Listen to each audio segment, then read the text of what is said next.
Okay, hi guys, welcome to Bigote Suave Sessions. This is for the week ending December 13, 2020. Bago ang lahat, ito ang ating katakot-takot ng disclaimer at ito yung pag-set nyo ng expectations nyo. So, for this week, ulit-ulit lang, no?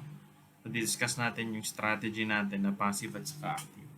So, dun sa passive, update lang, PSEI, basically sa passive, no?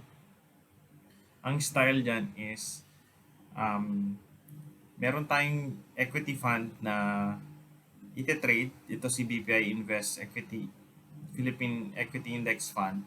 Tapos, ang technicals na gagamitin mo ay based kay PSEI. Kasi itong ano na to, tracker siya, trina-track niya si PSEI. So, yun, ano.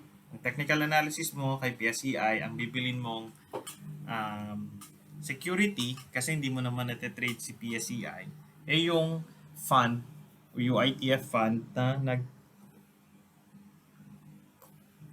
nagtatrack nung ano na yon ng ah, index na yon. So, ang deployment natin ay ito yung schedule. So, currently, si PSEI, punta natin yung chart. Ah, PSEI. Yan. Tapos, ano na nga lang natin ito? Teka. Hmm, okay. So, si PSEI, ilagay mo dyan si ah 2050-200. Tapos may, since si PSEI is above, ano na, ito na siya. 20 is above 50, 50 above 200. Ito, itong, itong green, that's 20. Itong blue is 50. Tapos itong violet is 200. Tanggalin natin si 100, ano. Ayan. So, since ganito yung setup niya, i-add mo na si MA35.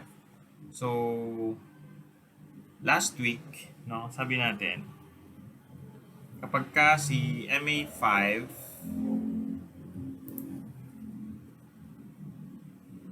ay um, nag-cross below MA10,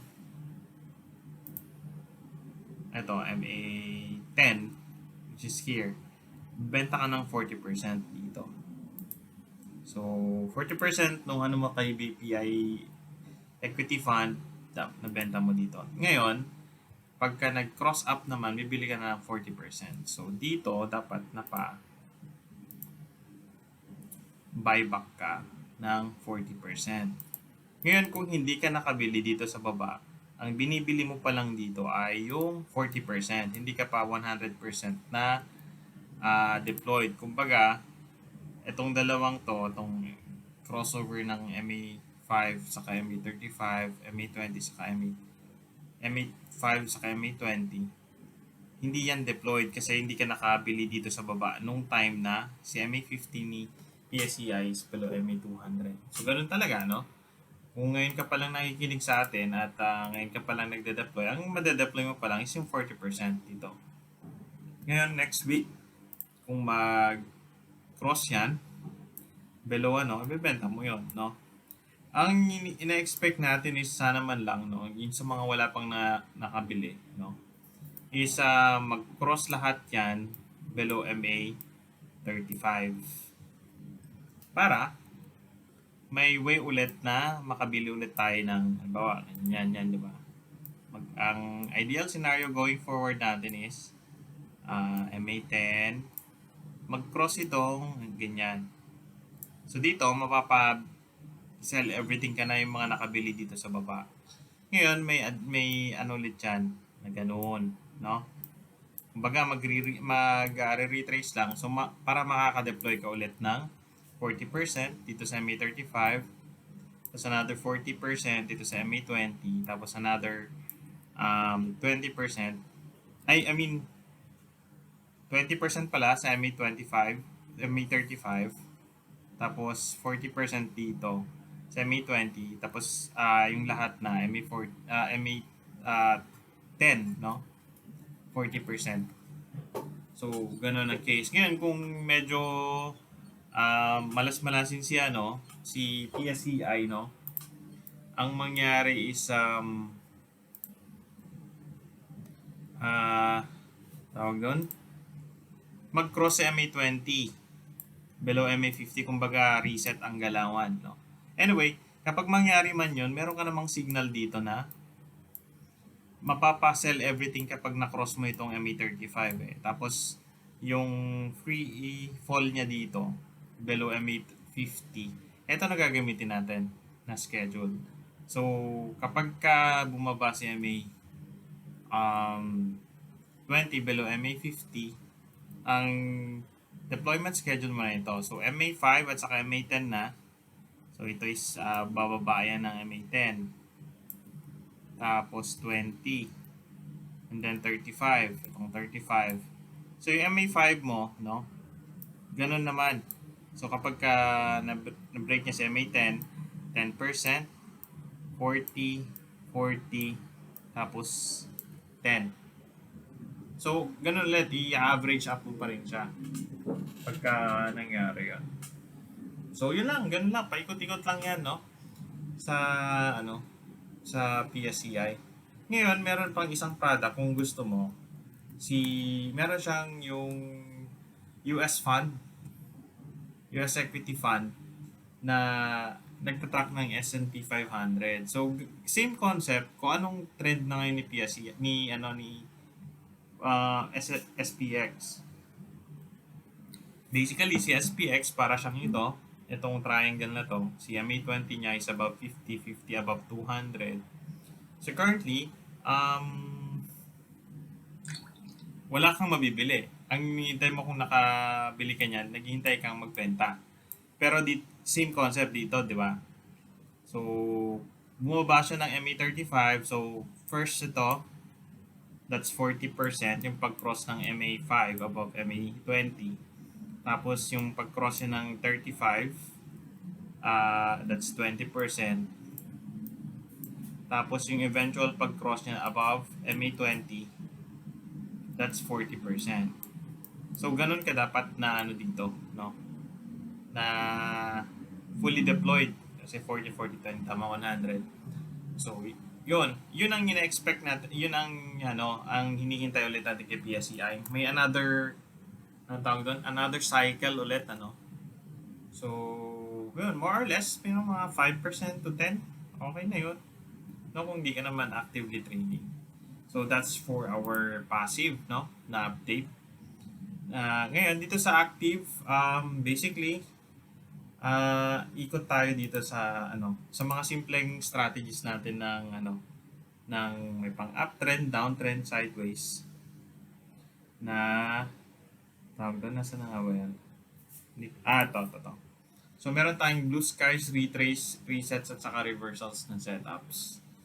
So ito basic to, no, pero maganda ng pagsimulan na strategy. Okay.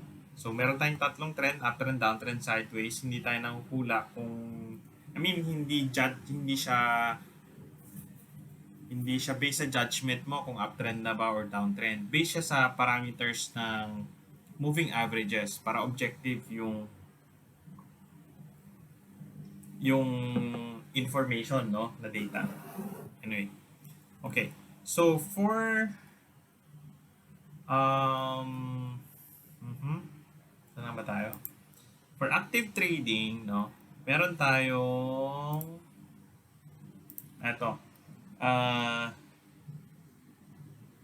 basic screener, no? Naka-share to sa Bigote Trading community. Naka-upload yan doon sa file section. So, ang gawin mo lang ay kuha ka lang ng data sa Instagram. Ito. Data. Tapos, sa Instagrams, so to libre to, no, currently. Thank you Instagrams. Pero I think every 7 days yata kailangan mong naman tumulong sa marketing campaign nila. So malit na bagay. So dito ka sa terminal. Tapos, itong tinuturo ko, yun yung pinakabobong pag pag-copy paste ng ba't ang bagal ng internet? Pinakabobong pag-copy paste ng terminal. So, highlight mo lang yan, drag mo hanggang sa baba.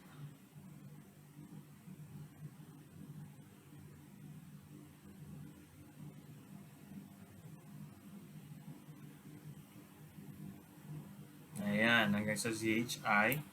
Copy mo, punta ka dun sa basic na screener dito sa input.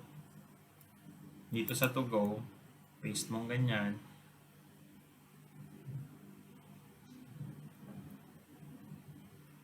Nyari. Tapos since sira si to go, no? Copy mo yan, tapos i-paste mo papuntang column B, B2. Yan. And then, i-type mo na lang si to go. Okay. So, pag na-update mo na yung input, punta ka sa screener. So, lalabas to, ano?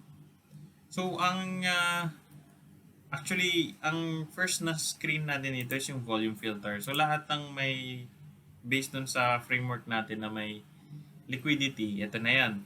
No? So, mga, ilan to? Ang dami. 126.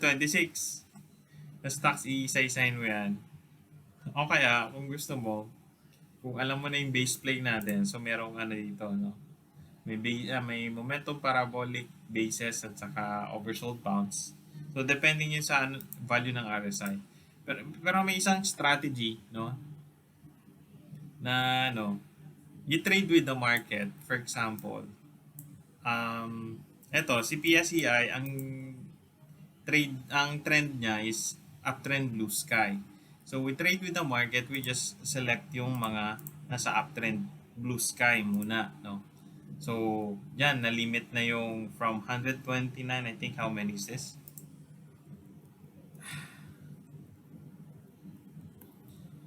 60. 60. So, medyo, kung feeling mo, madami-dami pa din yan na titignan, no? Pwede kang tumingin dito sa YTD, MTD, saka week to date. Etong green na to, I think, nakakulay yung above average yung returns, no? So, gagawin mo, for example,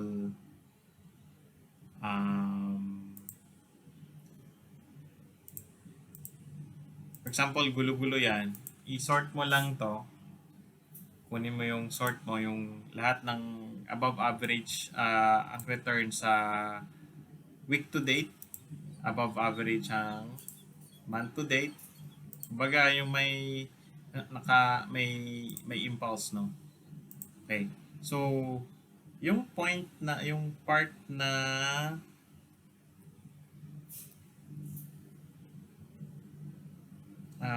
tawag dito. Eto.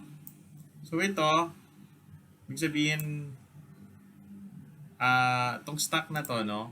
Above average siya ng month to date at saka week to date. So, may parang confluence nung dalawang time frames niya na month, nung dalawang periods. So, for with this then,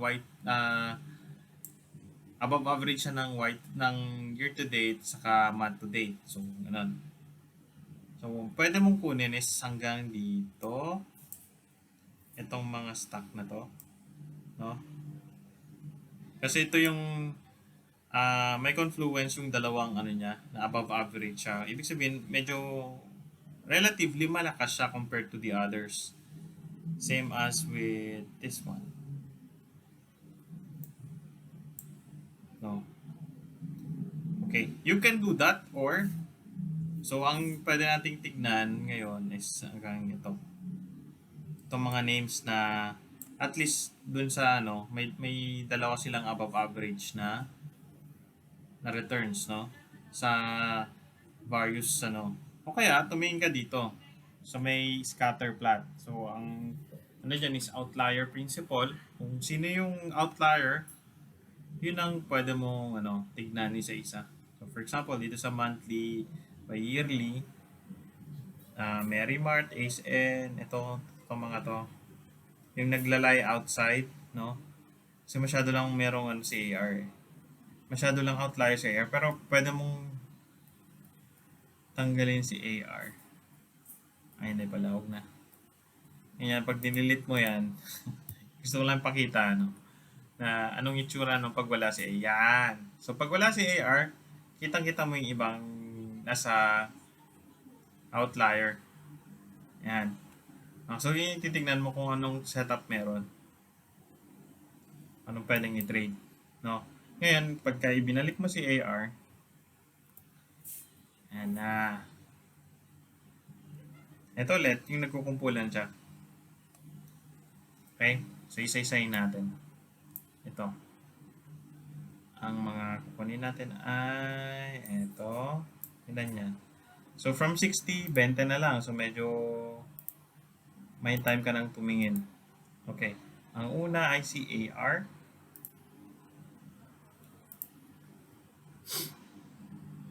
So,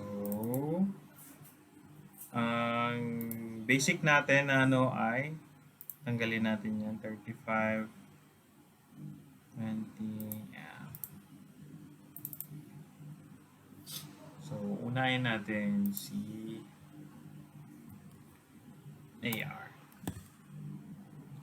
Kung titingnan mo si AR, may tatlong candles siya na pumilantik. Ano? So, currently, kung ano, ang style mo na lang dito, magkano ba isang candle niya? 33? No? So, hindi mo siya mahuhuli kung nagda-daily ano ka lang masyado. Pwede mo siyang kunin sa converted as ano, sa intraday retrace skill zone na tawag natin. So, pwede kang start sa 5 minutes.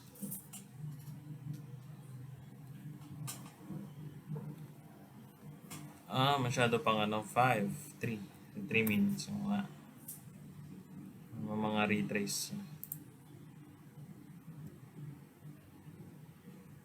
So, kumbaga, sa 3 minutes, nagre-retrace siya sa ito. Nag-retrace sa May 20. So, simpleng ano lang, simpleng execution lang kung sakali, no? Doon sa time na meron siyang yung breakout lang from these boxes. And tapos ang trail mo na lang is MA20, no? So, ganun lang. I don't think may additional run up pa kaya to. Kasi tapos na siya ng 3 days eh. 3 days up na siya eh. 1, 2, 3. 3 days up, 3 days down. Usually, ganun ang run up. Normally, dati, kaya 3 days yan, no? Ang theory nila is that kasi nung araw, ang trading is kapag bumili ka ngayon after T plus 3, kumbaga after 3 days nila makukuha yung magbabayad, magsisettle. So normally, yung mga bumili dito on credit, no, magbabayad dyan sa third day. Kung kaya, nagbebenta na sila sa third day para wala silang cash out. ang babayaran lang nila yung, hindi, actually, sila pa yung babayaran kasi nga kumita sila eh. Normally sa mga traditional brokers na hindi online, no? Pag nag-place sila ng order dun sa first day, sa third day nila, ano yun, di ba? Babayaran. So dito nagbebenta na sila. So yung net na position niya, wala siyang babayaran. Siya pa babayaran nung broker dahil ganun yung trade niya, T plus 3. Kaya yun, ewan ko kung na ano nila yung pating 3 days. Normally 3 days up, 3 days down yan. Okay. So, dito kung iano mo yung intraday retrace skill zone. So, check mo yung smaller 15. So, kung nasa 15 siya na nag-retrace, no? Kung pwede pa yan, for example, drawing ka lang ng box. Yan. So, pwedeng gawin kasi niyan. Meron ba tayo? 30. So, pwede kasing pag nag-break to dito sa midline o kaya dito, ang entry mo dyan, tapos ang exit mo na, ang target mo ay ito. O kaya pagka pumilantik siya dyan, any level dito, tapos yung trail mo na lang. Asan ba yun? Ang trail mo na lang is CMA 20. So kung yung price ng ganyan, dito nagbebenta ka na, tapos trail mo na lang yung MA20, yung remaining position, for example. So yan yung intraday retrace kill zone. Ang kill zone mo is this area na may retrace. So ano ang retrace is MA20 above MA50, tapos nag-retrace yan below MA20. Yan. Ganun lang. O kaya, may confluence yan, magkano tong si tawag dito, RSI 14 going above 60, tapos positive histogram ng MACD. Lagyan nga tayo ng MACD, wait lang.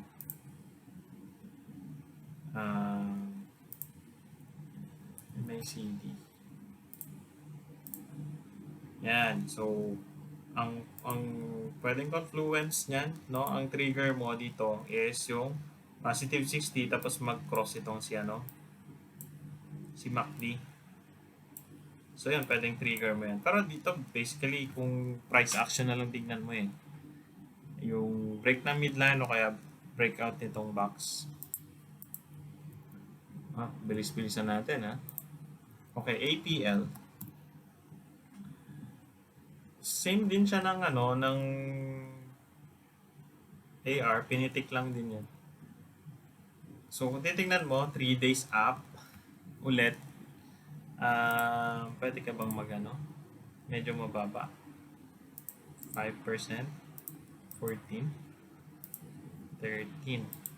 So kung titingnan mo siya dito sa before siya tumalon illiquid, kumbaga parang basura, dito lang siya nagpakitang gilas. So unless alam mo tong stock na to, nasa watchlist mo siya, ang possibilities na trade mo siya. Pero kung hindi, hindi mo hindi ka nakatutok sa mga basura, hindi mo yan matitrade, lalabas na lang yan dito sa second day na to. Pero let's say dito sa second day ka nakatingin na ganyan, so pwede mo siyang i-trade using intraday retrace kill zone, yung tinuturo natin. So punta ka sa may retrace na time frame, I think nasa 1 minute pa to. Sobra naman to. Hindi, 3 minutes. So trial and error siya, na titingnan mo kung saang time frame. So nag-start siya ng balik tayo sa 1 day. Yan, para ma-explain natin na mabuti. So alam mong meron siyang impulsive move kasi above 10% na yung move niya in 1 day lang, di ba? So here, dito siya, bam, bam, bam. Yan yung tatlong di ba? So 5 minutes. So, ayan.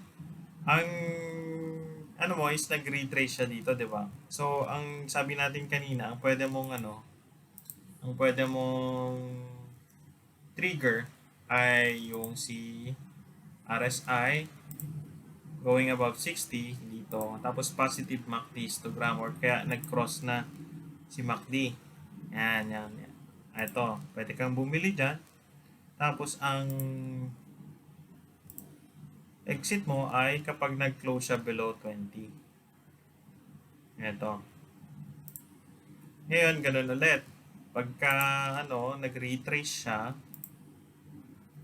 doon ka ulit sa part na ayaw. Ito.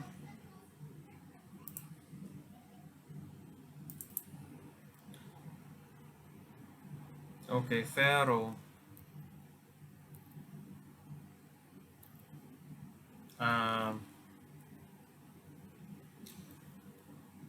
Nag-retrace siya dito. So, ganun lang naman ang ano mo ng retrace, magdodrawing ka lang ng resistance sa yung break nung break nung resistance line. So, magkano ba to? 15. So, body to body ang plotting mo, no? Ng box. Okay. So, pwedeng ang trigger mo dyan ay yung break nitong box midline, tapos yung box top, tapos ang sell mo, ito, o kaya ito na area. Ngayon, on to the next basura lang ulit. Ito. HA. Okay. Itong kay PHA, it's a simple, tawag dito, blue skies. So, dun ka lang sa breakout nung resistance niya. Tapos ito.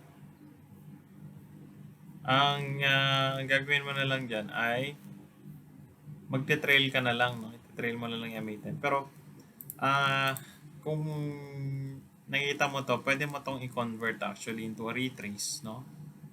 Kasi kung titignan mo siya from here, meron kang impulsive move na around 75%. So, sabihin mo ng ganun, na move. So, kapag ka may impulsive moves,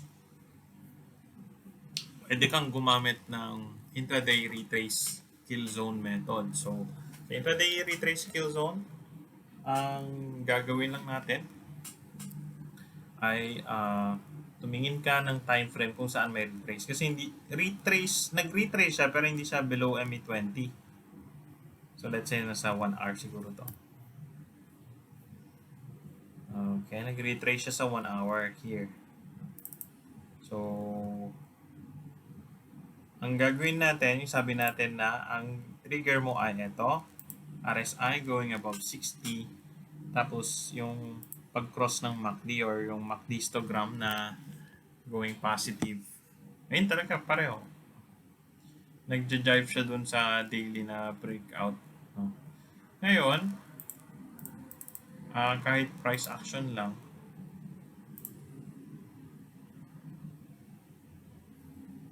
na one day. So, I think meron pa to. Meron pang galaw.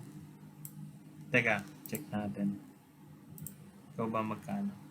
4% ka lang eh. No? Okay. So, I think meron pa to hanggang dito sa may 2.5 na extension o kaya sa 3. Kung may run pa. So, kung hindi ka nakabili dito, no? Dapat bumili ka dito sa breakout. So, kung konti pa yan, magkano pa ba ito? Mga 9% na lang. 19. Possible mo dyan is 20. Ayun. Ganun lang. So, mga around 9% to 19% pa. Lalabas na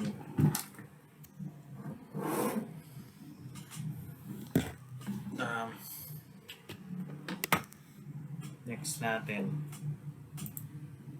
Okay.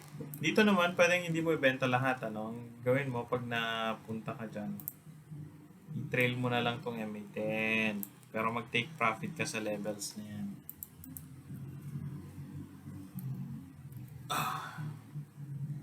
Ace X.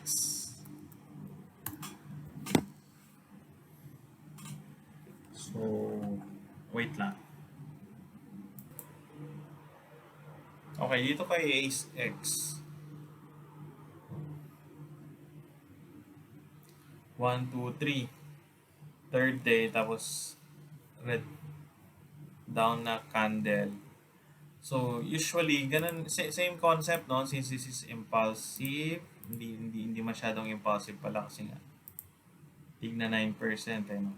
Pero yung as a whole, kan siya 25. So, usually, bumaba ka ng time frame, nasa 2 hours ka ba? O kaya 1 hour? O kaya 30 minutes?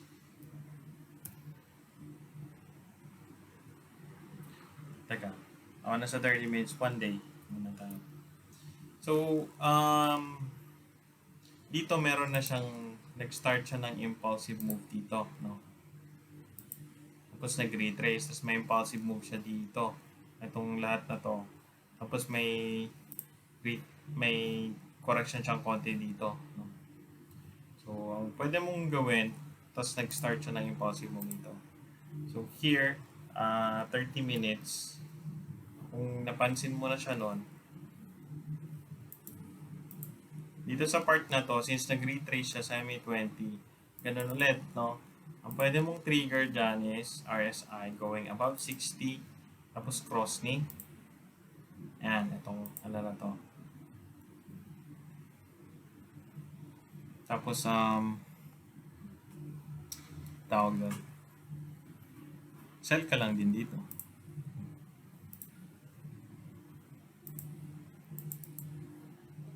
O kaya, eto,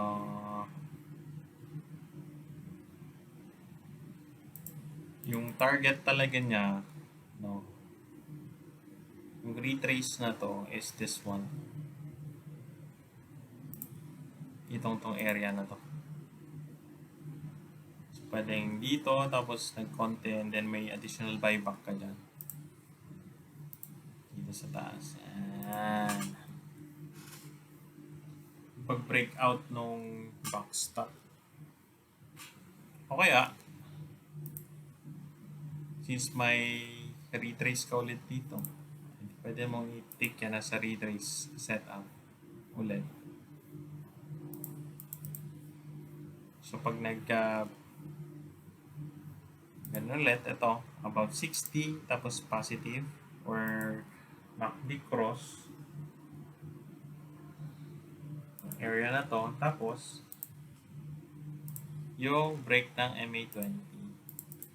So, currently, kung sa 1 day ka lang nakatingin, no, medyo wala na yan. On to the next. Basura. FNI. So, si FNI, titignan mo sa FNI, dito sa area na to, no? Ganun din, kasi impulsive moves to eh. Kung sakali man, no, na tinatrade mo yan, pwede mo siyang kunin using momentum na play. Yung RSI 30 above 60, tapos RSI 14 crosses above 70. So, here, saan ba yun? Nakalipad na kasi siya. Eto, above 60, tapos above 70, si RSI 14. Pero anyway, let's say ganun, no? Hindi ka nakapasok dyan. Ano ba to 70? Dito sa area na to, merong converted retrace yan eh. Ito. So, ganun ulit. Try natin 1 hour. O kaya 1 hour 30 minutes. Dito siya may retrace. Ngayon, pwede kang mag-drawing ng box. Ganyan. So, medyo may ilalarga pa yan supposed to be. O kaya, dito ka, about 60, positive, yan. O kaya, kung dito ka napabili, no? So, mapapabenta ka dito. Sa trade na to. Tapos, try again dito. And then, dito ka na mapapabenta. Tapos, trail mo na si MA 20. Yan. So, pwede mong bentahan yun pag nag-cross MA 20. Pero take profit ka na pagdating dito. No? Yung mga yan. FNI. Bilis-bilisan natin na konti. Or,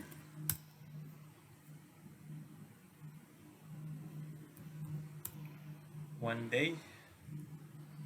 Ito, classic to na, no? Classic na basura naman, eh. Alam mo naman yung move niya, eh, oh. Kaya ako nagpag-aksaya ng panahon niya. Del Monte? Basura din ba to? Okay. Eh, dito mo lang siya ma-start na ano eh, na makikita eh. Blue sky siya actually. Itong area na to. And dito blue skies. O kaya kung trade mo tong si Del Monte nung araw, no? Pwede mo siyang i-convert sa 2 days. Itong area na to. Tapos tingnan nga natin. So kung base sa structure niyang to, no? Yan ang target mo. Etong 2. O kaya yan. Based dun sa structure na to, itong box na to. Yan. Yung box na yan. So yung iba, bumili dito, ang target nila ito. Pwede na. So may ililipad pa ba to? From the current ano? Mga 10% na lang.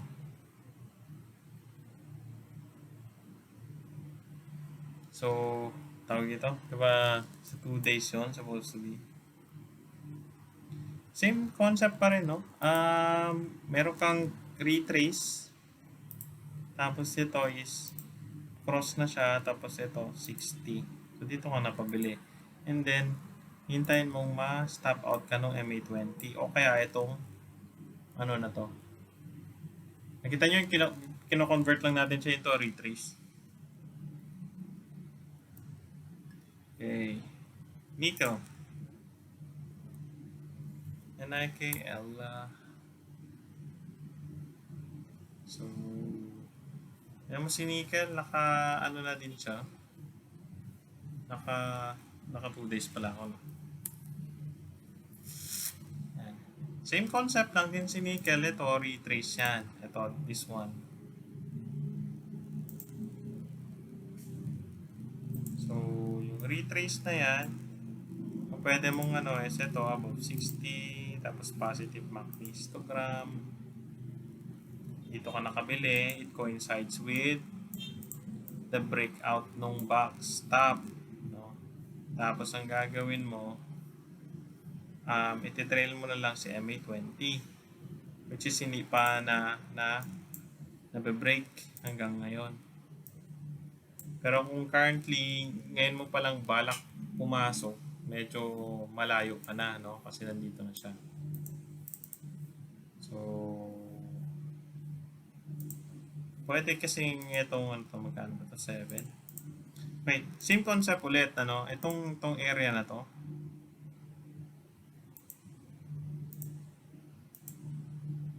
Itong area na to. Pwede mong tignan yung intraday retrace niya, itong areas na to. So, I think nasa 30 minutes siguro yan. 30 or 1 hour? Ito is 1 hour. Okay, so may retrace siya, no? Ang trigger mo ulit, pwedeng ito ulit. Ang kulit, diba? Kung nag-intraday ka. Yan. About 60, tapos positive MACD histogram. Same din dito, 60 positive MACD histogram. Bebenta ka pag break ng MA20, tapos break ng MA20 which is hindi pa nangyayari, diba? Kaya kung gusto mo lang ng ano, simple-simplehang boxes lang, yan ang boxes mo. No? Bili ka pag break ng either midline o kaya eto